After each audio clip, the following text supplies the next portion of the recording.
thunder of jets in an open sky, a streak of gray, and a cheerful... A loop, a whirl, and a vertical climb, and once again you'll know it's time for the adventures of Rocky and Bullwinkle and friends. Starring that supersonic speedster, Rocket J. Squirrel, with his pal Bullwinkle the Moose, and a host of others.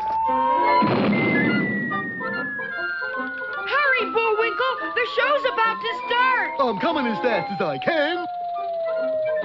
Wave to the people! Yay! Now what are you doing? Signing autographs. Let's see. John Smith. But your name is Bullwinkle. I know, but that's hard to spell.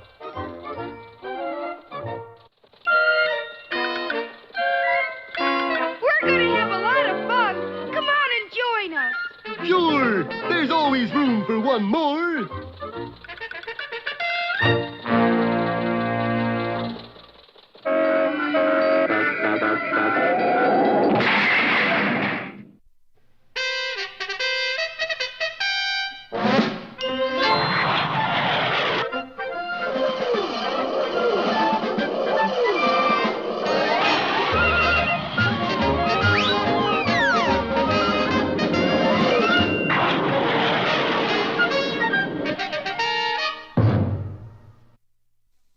Well, it looked for a while as if our friends had gained some advantage in the Battle of the Moon Mice. Bullwinkle's singing... Singing! had attracted thousands of the fearsome metal-munching monsters. Daddy wouldn't buy me a bow wow.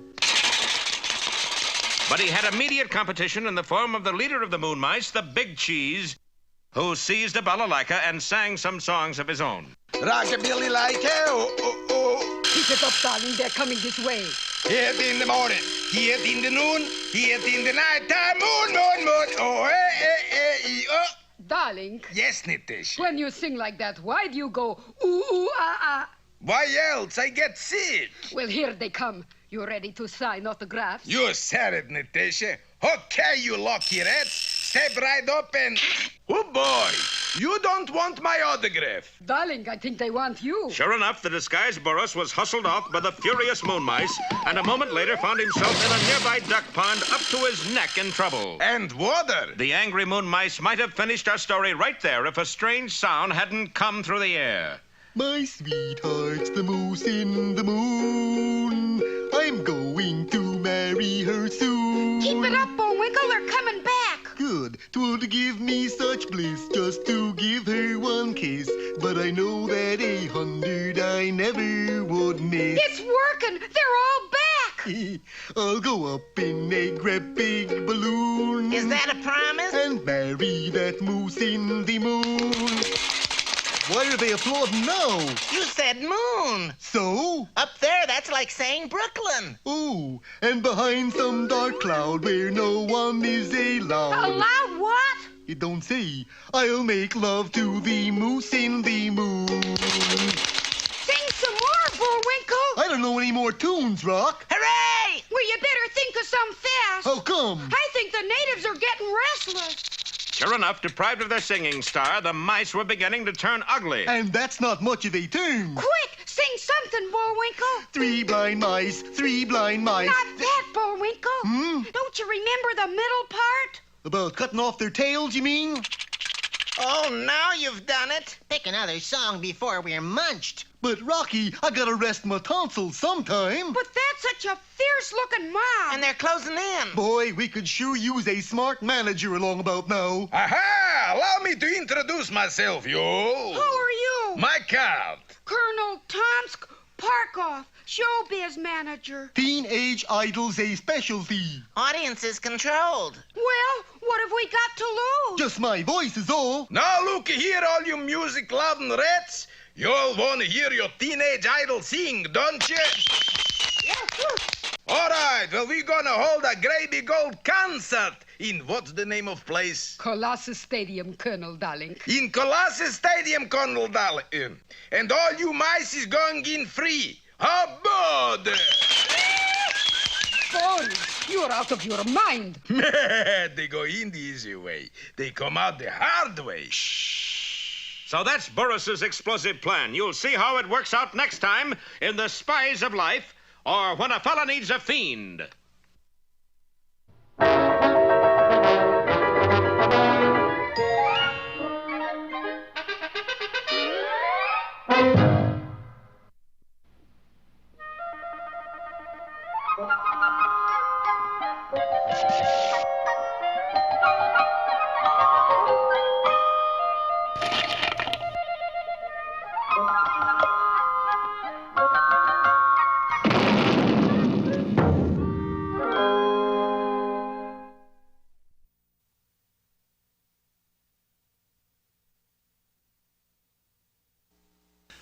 Once upon a time, there was a young girl named Goldilocks who, for no other reason besides wanting to get rich, decided to go into business for herself. Taking all the money that she had earned as a chimney sweep, she purchased a large lodge high up in the mountains and set about the task of turning it into a winter resort. She worked very hard getting things ready for the happy, money-bearing crowds that were soon to come, and then, at last, she was done. It was opening day, and she flung open the doors. Welcome to Goldie's, winter vacationers. But alas, not one single winter vacationer showed up, for unfortunately, Goldilocks had overlooked one little detail. She had opened her winter resort in the summer. Oh, drat. But being a quite intelligent young lady, she immediately realized her mistake. 110 in the shade. My winter resort is much too hot. And quickly came to a sensible solution. I will take a walk in the woods until winter comes and cools things off. And off she went. Now, it so happened that in another part of the forest, not too far away, there lived 3 bears. There was Papa Bear. I'm Mama Bear. Oh. And Baby Bear. I'm Papa Bear. Oh. Then you must be Baby Bear. No, my name is Clyde. I'm just passing through. There I am, Baby Bear. Are you sure? No. Well, never mind. You'll do. And all summer long, the 3 bears romped. Tra-la-la-la-la-la-la. And played in the forest. Dee-dee-dee-dee-dee. And were very, very happy. Doody-doody-doo. Then, one day, as everybody knew it would, winter came, and it was time for the 3 bears to hibernate. I'm getting sleepy. I'm getting sleepy, too. Not me. Let's romp and play some more. Doody-doody. Do I have to go to sleep? Yes. Now come on. And off they went in search of a place to sleep for the winter. After a while, they came to a big cave, and they went inside, but could not sleep, for it was much too cold.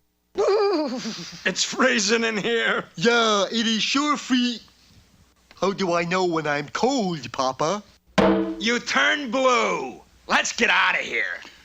On they searched until finally they came to Goldilocks' lodge. They scurried up onto the front porch, and Baby Bear carefully tried the front door. Look, Papa, it's open. Well, don't just stand there. Go in. Go in. And once inside, they found that it wasn't too hot, it wasn't too cold, but it was just right. Here was the place where they would spend the winter. I think I'll sleep here on the sofa. I'll sleep here in front of the fireplace. And I will play the piano. Do-do-do-do-do-do-do. If you keep hitting me like that, someday you're going to break my spirit. Never mind. Get to sleep before I rock you to sleep. With a real rock? Yes. Night, Papa. Meanwhile, little Goldilocks had stopped walking the woods, for winter had come, and winter vacationers could be seen coming up the highway in droves. Goldilocks dashed back to her winter resort, ready for business, but when she arrived at the lodge... Somebody's been fooling with my door. Somebody's been fooling with my piano. Somebody's making too much noise. I can't sleep. A bear! Good heavens, where? Oh, what's going on? Another bear! What time is it? Good grief, there's 3 of them. Well, realizing that having bears in her lodge would surely frighten her customers away, she hurriedly tried to get rid of them. Get out! What do you think you're doing here? We're hibernating. What are you doing here? I own the place. That's no excuse, young lady. Now, go away. I'm sleepy. And I'm sleepy. Not me. Shut up. Well, I'm but I'm not sleepy, Papa. I don't want to stay here. Oh, what a mess. Here I am, Goldilocks and the 3 bears. Hey! Goldilocks and the 3 bears. See, that'll make a good title for a story. Shut up. Well, we're I gonna don't stay want right to here. whip me anymore, Yes, we Papa, are. really. The vacationers, they're here. All right, you asked for it. Now I'm going to take care of you once and for all. Don't shoot! I'm a mama bear! Don't shoot, I'm a papa bear. Don't shoot. I'm not sleepy. Shut up! And so, Goldilocks opened her winter resort right on schedule, and it was a huge success right from the start. And what happened to the three bears? Well, Goldilocks solved the problem nicely. For not having the heart to shoot them, she arranged it so they could stay for the winter without bothering a soul. And there they slept, happily, ever after. Not me. I'm not sleepy. Shut up!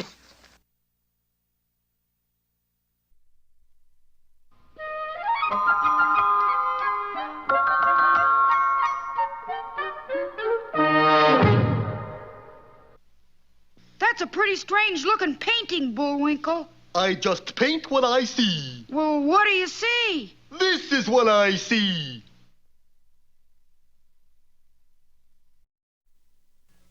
And here, with his bird's-eye view and a brain to match, is Mr. Know-It-All. Our subject for today is how to be a beatnik. Some people think the beatnik is merely a bum with sunglasses, but he is more than that. Though not much. The first step in becoming a beatnik is to grow a beard. This can be a long process, particularly if you're a girl. Clothing-wise, we should remember this important rule. The well-dressed beatnik is seldom neatnik. Beatniks hang out in unemployment lines, health food stores, but most of all in coffee houses. Beatnik joints have lots of atmosphere, but it's usually too dark to see it. Coffee, tea, or goat's milk? Coffee, I guess. Coffee we got. What kind? Let's see. Espresso, 75 cents. Cappuccino, 85. Sanko, 50. Refill, 25. Think I'll have some of that there refill. Why don't you try Cafe Minuto? Cafe Minuto? What's that? Instant coffee. Special for you, I make with dirty water. How is? Terrible! Good! Should taste bad to last drop. The beatnik is often fond of reading poetry to jazz. Thusly, Mary had a swinging lamb. He followed her to school. She hocked his wool for a bongo drum, and man, that lamb was cool. Thank you, Mr. Know-It-All. And now for an encore.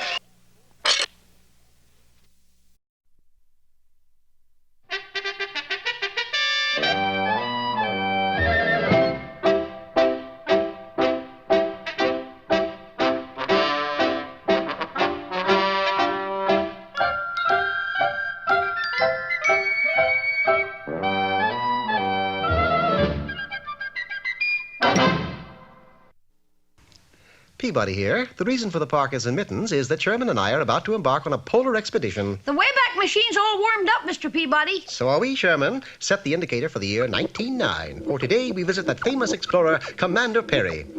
Hitting on all 4s, 6s, and 8s, the Wayback shuttled us back through the years till we were standing on a frozen ice pack. We scanned the surrounding wasteland for a sign of the famous Arctic explorer and finally saw him emerge from behind an icy hill. Look at him, Mr. Peabody. He's wearing track shorts and carrying a pole.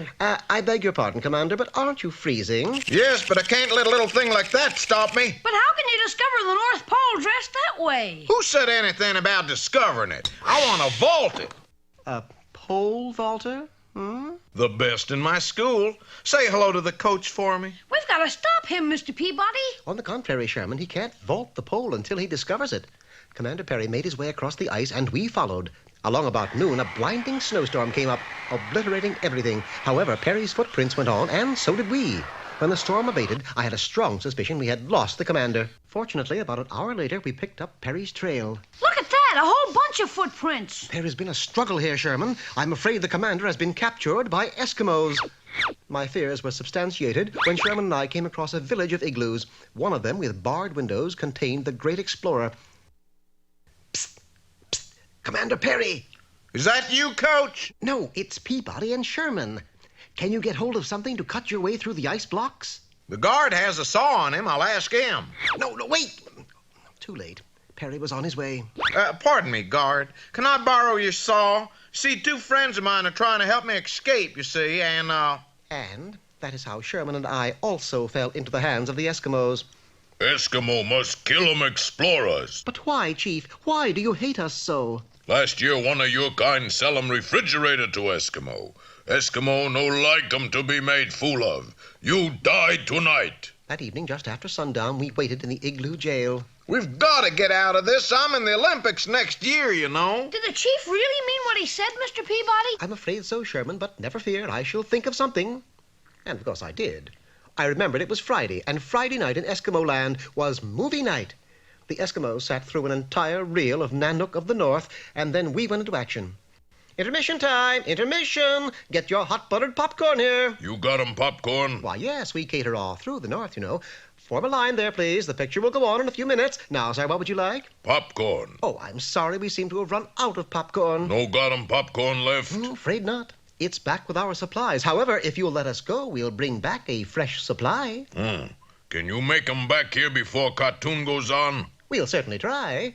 Moments later, the three of us were dashing for freedom. You fooled him, Mr. Peabody. Yes, I had, but I hadn't reckoned with Commander Perry's erratic behavior.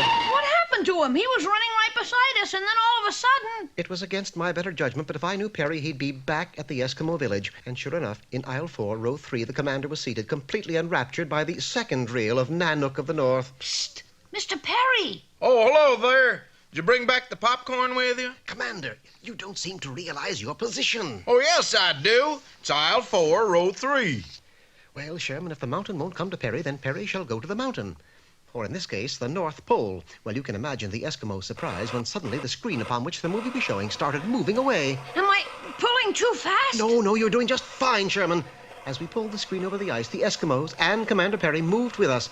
We had a captive audience. I sure hope the picture doesn't end. Don't worry, my boy. I looked at the schedule. They're also showing 4 March of Times and a Rocky and Bullwinkle cartoon. By the time dawn broke over the Arctic, the movie had ended, the Eskimos had gone home, and Perry, pole in hand, was ready to resume his quest for the North Pole. Your quest is ended, Commander, because you're standing on the North Pole. I am? Say, this is wonderful. To show his appreciation, Perry presented us with a tame seal. He sure is cute, Mr. Peabody. Yes, but I don't know how we'll get him on the back of an envelope. Where? Well, you see, Sherman, this is the Christmas season. And on the back of my Christmas cards, I always put a Christmas seal.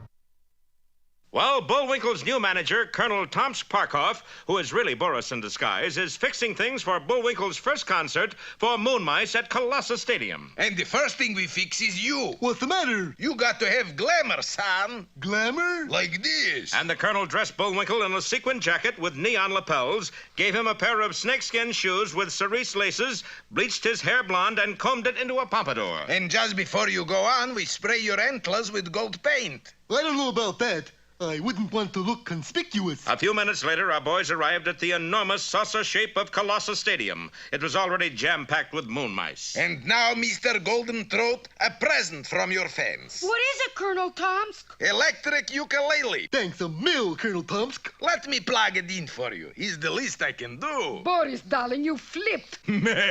Don't you believe it? And opening a door in one of the columns that supported the huge stadium, Boris revealed a frightful sight. Darling, he's full of TNT. And so is this one. And so is this one. Whole stadium is regular living bomb. How is it wired to go off, darling? How else? Look. You mean? Yes, Moose's electric ukulele. The first chord he hits will be his last. But won't we blow up all metal-munching mice, too? Of course, Natasha, but there's plenty more where they came from. But at that moment on the moon, high above, Boris's superior, Mr. Big, received some startling news. We've run out of materials, Mr. Big. There's not another moon mouse to be made. Oh, it really doesn't matter. There's 100,000 of them down there already, and they should have finished their terrible task by now.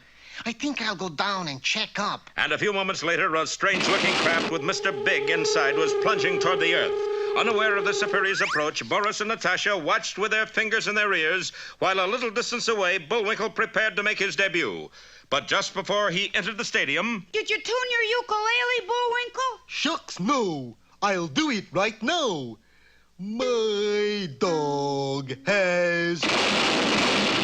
Well, that's that, Natasha. Not quite, darling. Look. Sure enough, the TNT and the supports of the stadium acted like a series of giant rockets, and the enormous bull was flung upward into space.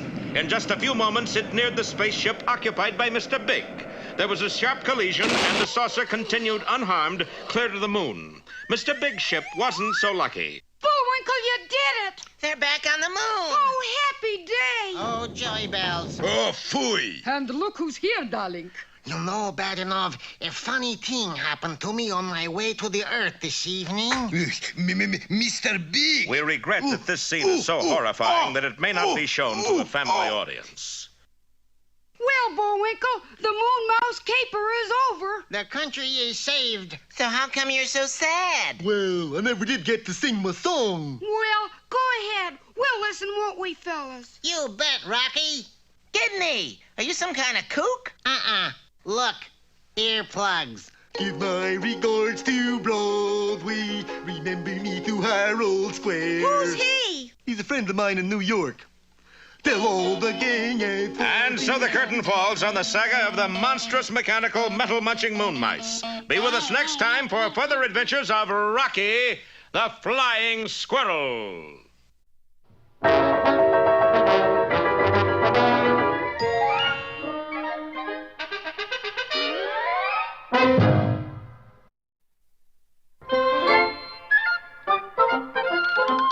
Well, it looks as if our time is just about run out. Mine must be a little slow.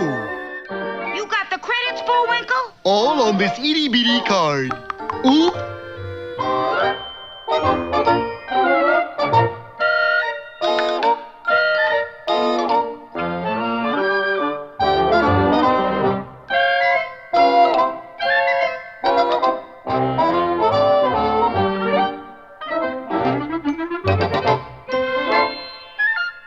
We're late again, Bullwinkle. Right!